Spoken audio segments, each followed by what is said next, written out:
I'm going to do an old standard here. I know the older people in the audience probably know this one.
Quite a mix right there. I saw some folks in the back going down memory lane. Right now, we're going to bring up a brother here. He's going to give you a sneak preview. He's going to be featured at our Black History Month program, our Cultural Consciousness series. He's got a bachelor's degree from Wayne State University in business administration with a major in marketing and sales. He's been in marketing and sales for 17 years. He's taught entrepreneurship. He's the president of the African History Network and also the executive director and producer of the African History Network show, which you can see on www.africanhistorynetworkshow.com from 8 to 11 p.m., I believe, on Tuesday. I'm not even looking at my notes. On Thursday. Or he'll give you the rest of the information.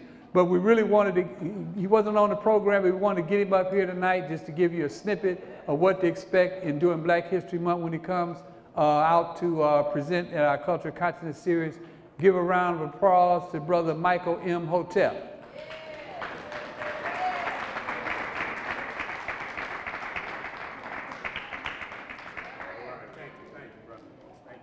You need the mic? Yeah. Open up the chair for me.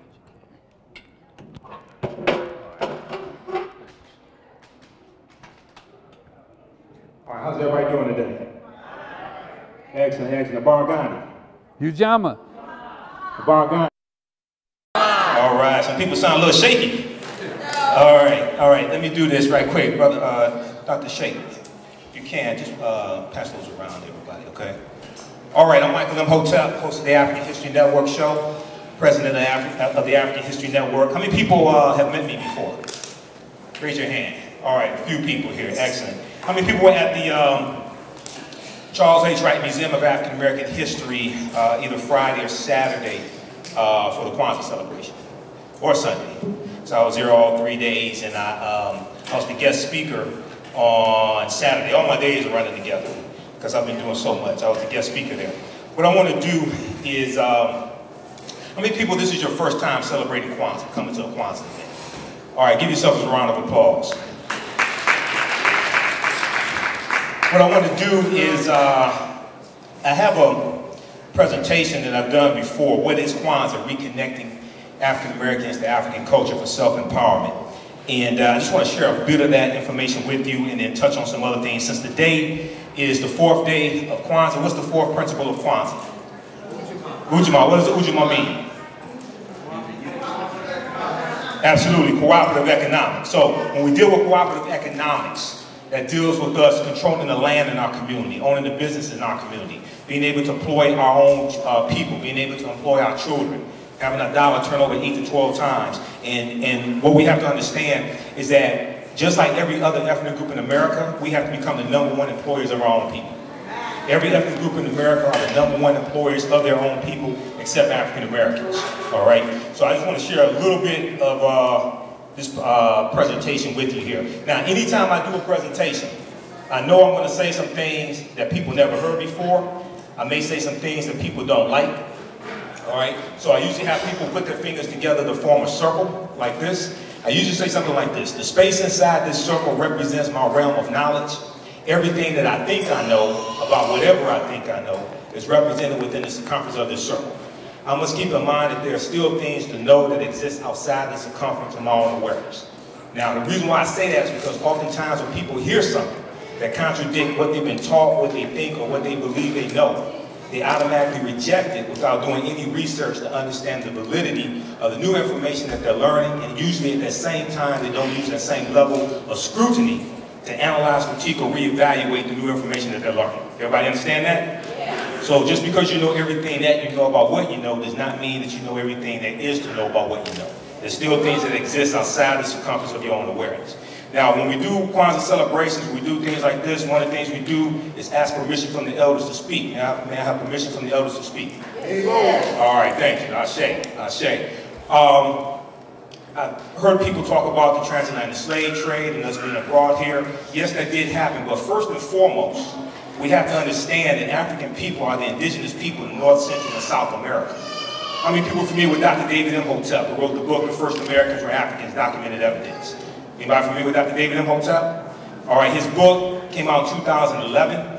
He has 713 footnotes in his book, thoroughly documenting an African presence in South America going back 56,000 years ago, and in this country going back at least 51,700 years ago. The territory today known as South Carolina. There's evidence there. Dr. Albert Goodyear, who was a white anthropologist, archaeologist, they discovered a campsite. They discovered artifacts, architecture. They discovered metal writing, DNA there, paintings, skulls, skeletons, all types of structures, thoroughly documenting an African presence going back at least 51,700 years. All right, so we have to understand this is before Native Americans. Asians come here going back at least about 3000 BC. The Asians and Africans intermix, and their offsprings are who we know as the Native Americans. Okay, so we have to understand this, and when you look at a lot of old pictures, old photographs of Native Americans, they were very dark-skinned with high cheekbones and straight hair. This is because they were an intermixture of the Africans and Asians. All right, so these are some things that we have to understand when we deal with principles like this. Since I'm having problems with my laptop, I'm just going to go off of what I already know dealing with the presentation here. Now, how much time do I have, brother? Okay, so my stopwatch, I already scanned my stopwatch, so I got 10. Okay, so we'll do 14 minutes, that's fine. Because I always do a precision, so I always have my stopwatch anytime I do a presentation. One of my teachers, how many people are familiar with Dr. Leonard Jeffries? Dr. Leonard Jeffries is one of our great Grandmaster Scholar warriors. He's been to Africa over 100 times. He's been in the struggle going back to probably about the 50s. When he teaches, as well as Professor James Small, another one of my teachers, they talk about the pyramid principle. If you think about a pyramid has 3 sides, right? Okay, everybody passed geometry, right? Pyramid has 3 sides. All right, the foundation of that pyramid is African history and culture. When we deal with Kwanzaa, Kwanzaa is a celebration that celebrates family, community, and culture. Family, community, and culture. What is culture? Culture is that cohesiveness that binds the people together and tells them the only way that they're going to survive is through self-reliance. Culture deals with things like art, music, dance, folklore, spiritual systems. It deals with your rituals, all different types of things like this. This is dealing with culture. Unfortunately, for African people, for the most part, our culture, along with our history, has been stripped away from us. And we've been taught to see reality through the eyes of Europeans. And that does not work for us. We have to understand the power, the ability to define and shape reality, and have other people accept your definition of reality as if it were their own. Power coming from the Latin word potere, meaning to be able. Now, when we look at the foundation, once again, we have history and culture. Culture influences the way you think. Culture influences the psychology of a people. The psychology of a people, the way you think, influences your actions, right? I mean, people familiar with the process of manifestation from T. Harv Eker. Read the Greek. How many people here are in entrepreneurship? Anybody an entrepreneur? Just one person? Only one entrepreneur in the place? 2? Check out the book, Secrets of a Millionaire Mind. It's in addition to having a degree in business administration, I've taught entrepreneurship for 8 years. And I studied African history and culture, things like that. I started at Wayne State 20 years ago. T. Harv Eker in Secrets of the Millionaire Mind says that he deals with the process of manifestation. The process of manifestation goes like this. Your thoughts create feelings. Your feelings create actions and behaviors. Your actions and behaviors create results. Okay? So your thoughts, whatever is in your mind, it influences the way you feel, the way you think, the way you act. So if we can control your access to information and can control the circumference of your own awareness, not only can we manipulate the way you feel, think, and act, we can ultimately determine and predict what your results are. So when you study, how many people are familiar with Dr. Carter G. Woodson? Dr. Carter G. Woodson wrote The Miseducation of the Negro. He wrote many books. His most popular book is The Miseducation of the Negro, 1933. If you read that book, you would think he wrote it today. One of the things he talks about is how when you control a man's thinking, you don't have to worry about his actions. You don't have to tell him, do not stand here or go yonder. He will find his proper place and will stay in it. You don't have to tell him to go to the back door. He will find the back door on his own. And if there is no back door, he will cut him up for his special benefit because his education makes it necessary. All right, when we look at Stephen Biko, one of our South African freedom fighters, it wasn't just Nelson Mandela and Winnie Mandela. There were a lot of other people who died who we really don't know. But he died in 1976. He said the most potent weapon in the hands of the oppressor is the mind of the oppressed. The most potent weapon in the hands of the oppressor is the mind of the oppressor. We have to take our minds back, and we have to use the history and culture to do that. So the foundation of that pyramid is history and culture. It influences the two sides of the pyramid. You have economic empowerment and political empowerment. Today we're talking about cooperative economics. It's dealing with economic empowerment, okay? It doesn't matter how much money you have. If that foundation is not in place, you won't know what to do with the money. So consequently, our gross domestic product is $1.1 trillion a year. 2015 is going to be more than that. 98% of our dollars are spent with people that don't look like us. Why is this? Because we've been taught to hate who we are and love who we can't be. We've been taught to see reality through the eyes of Europeans. So we don't understand, many of us, everybody here does, but maybe our cousins don't. We don't understand, once again, we have to be the #1 employers of our own people. So the history and culture tells you what to do with the money. Once you get it, how to make the money, what type of institutions to build, what type of businesses to have, things like this. The history and culture gives you your VIPs, your values, your interests, and your principles. Your values and interests and your principles. So for the most part, we've taken on other people's values, interests, and principles, which has us in the condition that we're in today. So then the third side of the pyramid is political empowerment. It doesn't matter how much money you have, if that foundation is not in place, you can't control your economics. If you can't control your economics, you'll never be able to control your politics. Now, contrary to what we've been taught, 6 minutes, okay.